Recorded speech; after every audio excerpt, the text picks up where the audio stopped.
GPS, para saber dónde estás parado.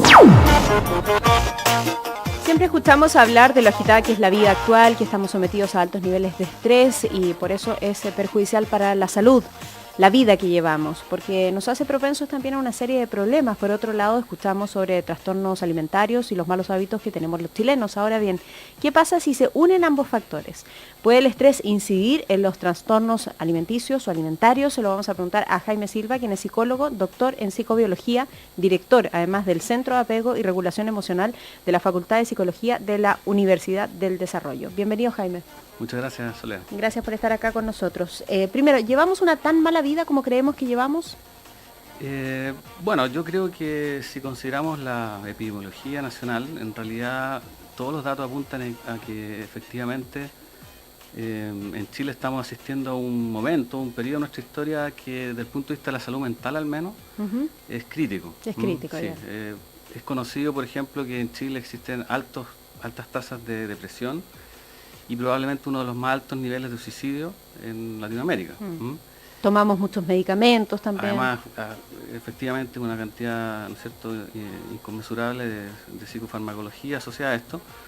Y lo que nosotros hemos descubierto en estos estudios recientes que hemos realizado es que un tema que parecía no tan conectado, que es el tema de la alimentación, ¿ya?, que al parecer también forma parte de esta problemática que está asociada particularmente al estrés que nosotros vivimos como ciudadanos. ¿Como una causa o como una consecuencia? El estrés, en el fondo, gatilla un problema que en otro contexto sociocultural probablemente se expresa de otra manera. Dame un ejemplo. Lo que ocurre es que dentro de la normalidad, digamos, existen personas que tienen más sensibilidad al estrés. ¿Ya? Eso es una cosa natural, digamos. Está conectado con factores genéticos y probablemente también con factores de relaciones familiares. ¿Ya? Hereditario. Exacto. Sin embargo, hoy en día hemos asistido a probablemente una transición muy intensa de lo que se llama de sociedades colectivistas a sociedades individualistas.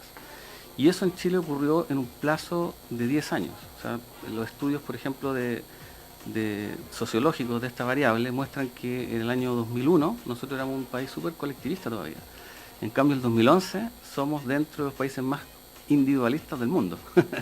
Entonces, en los últimos 10 años dimos este salto. Claro, dimos este salto, perdón, sí. Y cambiamos. Algunos lo conectan al tema socioeconómico, ¿ya? Pero no está tan claro qué es lo que hace finalmente que eso ocurra. No tendría una respuesta para aquello. Lo que sí está claro en los modos como eso se ha expresado. Y me gustaría comentar eso contigo, Jaime, a ver si podemos ir entregando algunos ejemplos que le hagan sentido también a nuestros auditores. Yo creo que hoy día es súper común ver cómo hemos dejado de conocer a nuestros vecinos, como ya no hay tanta vida de barrio, como jugábamos nosotros, ¿no es cierto? Que nos armamos patín, una caja y nos tiramos por el pasaje para abajo, pero eso hoy día no existe, esas instancias no se dan. ¿A eso te refieres con vida comunitaria? Tú has dado en el clavo en los ejemplos que este estuvo bueno. En realidad se trata de eso. En el fondo, en Chile hemos estado abandonando progresivamente las actividades, digamos, emocionalmente compartidas, ¿ya?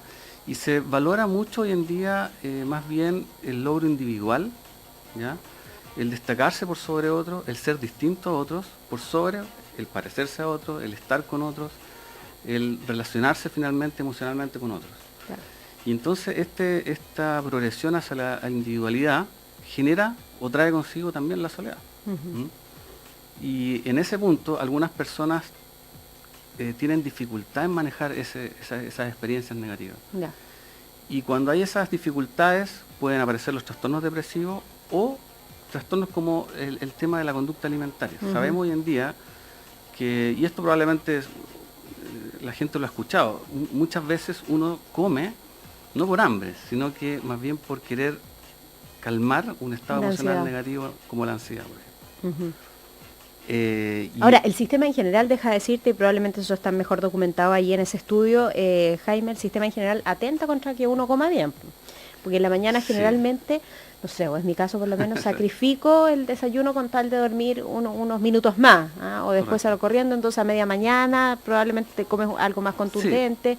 Después a la hora del almuerzo también es difícil establecer una colación. Es verdad.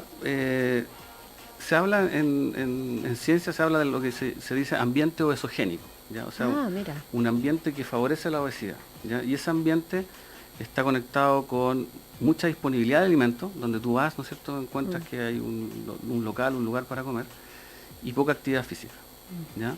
Sin embargo, y aquí viene la paradoja, todas las intervenciones asociadas a política pública, incluso y digamos también a salud individual, muestran que el trabajo del ambiente obesogénico no siempre es efectivo, ¿ya?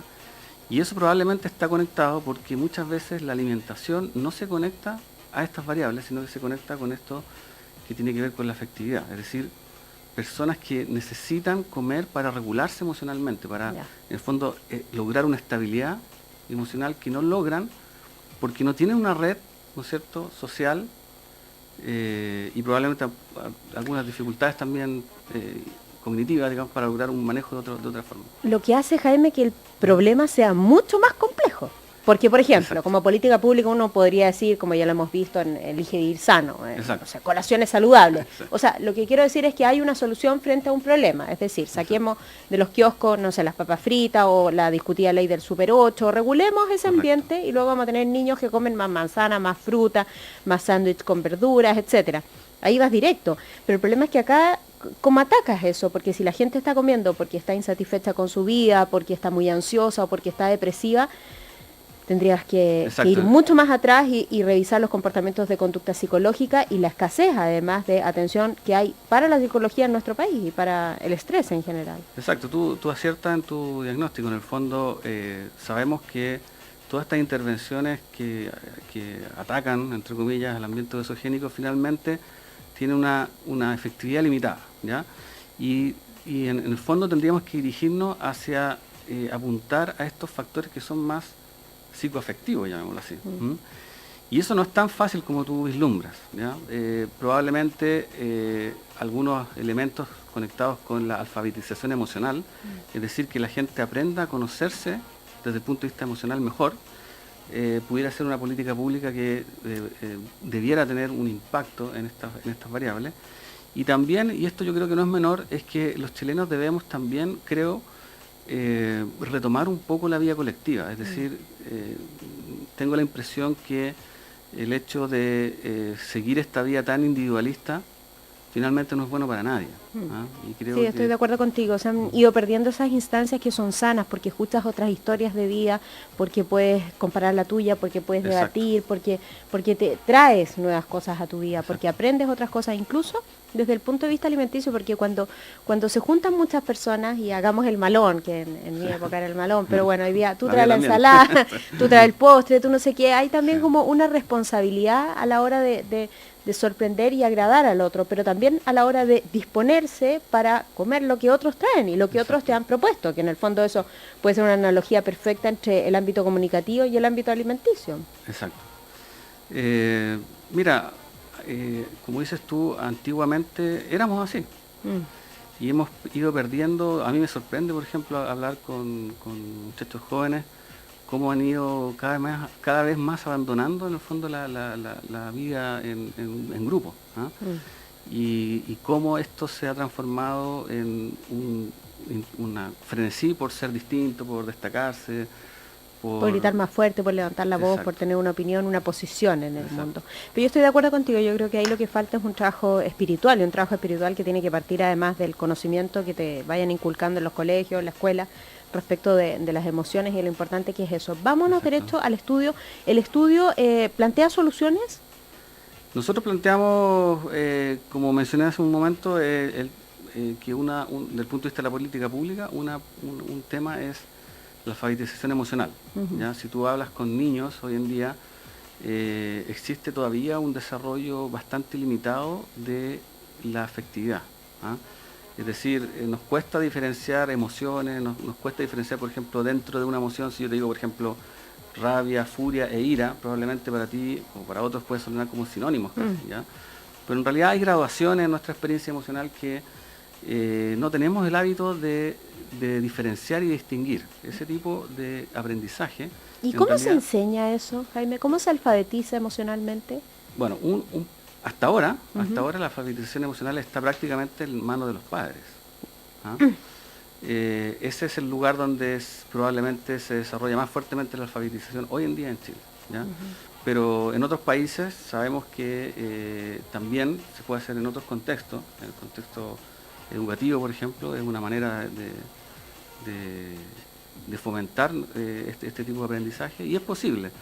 Es posible En una clase diferenciamos las emociones que Exacto, sienten hoy a día través niños. claro, incluso con cosas simples. Tú puedes analizar, por ejemplo, una película, bueno, pensando en niños, por ejemplo, y a través de la película, los personajes, tú puedes ir identificando estados emocionales y cómo eso va influyendo no solamente el comportamiento, sino que cómo la persona piensa y concibe Sí. su mundo, ¿sí? Y los niños en ese sentido son súper fáciles de leer. Es cosa de sentarse a ver una película de niños al interior de una sala de cine y ¡oh! La emoción, la sorpresa, el llanto, Claro. como distintas cosas. Eso es una vía que nosotros planteamos desde el punto de vista de política pública. Ahora, desde el punto de vista individual, en el fondo también pasa por estos procesos de diferenciación emocional. Por ejemplo, hoy en día es muy común, tú habrás escuchado, que gente que desarrolla problemas de peso acude a la cirugía bariátrica, ¿ya? Y el problema con ese tipo de tratamiento es que si tú tienes un comportamiento alimentario que ejerce una función de regulación emocional, luego cuando tú te operas, esa función de regulación emocional tú todavía la necesitas, Claro. ¿ya? ¿Y cómo la puedes saciar entonces? Exacto, y por lo tanto esos pacientes muchas veces desarrollan o depresión o finalmente empiezan a alimentarse lentamente hasta volver a alcanzar los niveles antiguos. Claro, porque es una cuestión más mental y emocional. Claro. Finalmente, para llevar este trabajo a las autoridades, para que esto se pueda discutir en el ámbito público, ¿hicieron ustedes alguna acción? ¿Esto queda disponible para quiénes? Sí, nosotros estamos difundiendo recién el informe, tiene un par de semanas solamente, y estamos enviándolo a autoridades y gente, digamos, que ocupa posiciones, ¿no es cierto?, relevantes en cuanto a tomar decisiones en salud. Eso lo estamos... Por el momento para nosotros el aporte fue que tú hayas estado conversando con nosotros, Jaime Silva, para entender y para llevar a nuestros auditores algunas claves de cómo trabajar la emoción y de cómo entender que a veces esto de comer y comer es un poco más ansiedad, ¿no? Y que está relacionado más con el estrés que con el tener hambre o con saciar ese estrés por hambre, si se quiere. Así es que te quiero agradecer, Jaime, psicólogo, doctor en psicobiología, director además del Centro de Apego y Regulación Emocional de la Facultad de Psicología de la Universidad del Desarrollo. Que tengas buena tarde. Gracias, Solá. Muchas gracias. ¿Tú me dejas un ejemplar de esos? Sí, te traje 5. Eso, me trajiste 5.